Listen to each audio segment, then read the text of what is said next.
music in Bollywood has brought a wind of change. Till recently, songs were sung by a certain set of singers. But of lately, music directors are experimenting with different sounds. Playback singing is no longer dominated by 2 or 3 artists. Let's have a look at some fresh talent on music front of Bollywood. We are sure all of you must have grooved to the number Masakali from Delhi 6.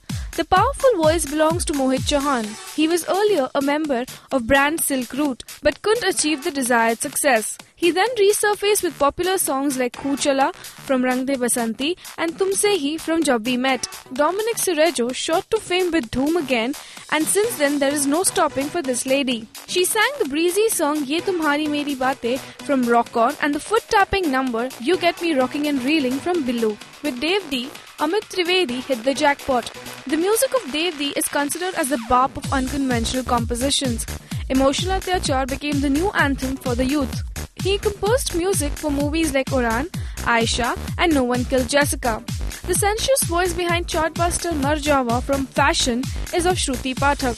This A.R. Rahman follower has herself written the lyrics of Payalya from Devi that became an instant favourite. She also lent her voice for a song in Qurban. This Pappu can't dance Sala but can surely sing. We are talking about Benny Dayal, the voice behind the favourite Pappu song from Jaane Tu Ya Jaane Na. Then came Tu Hi Meri Dost Hai from Yuvraj and Kaise Mujhe from Gajni, making Benny one of the most sought after singers in Bollywood. When the song Kabhi Kabhi Aditi hit the music shelves, Rashid Ali was a name everyone went gung-ho about. He struck a chord with the youngsters with his popular song. He also sang for Blue, Jhoota Hi Sahi and many other films.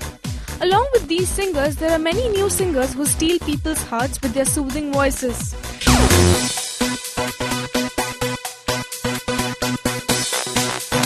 This is Sonal Vaikar for Rajshri.com.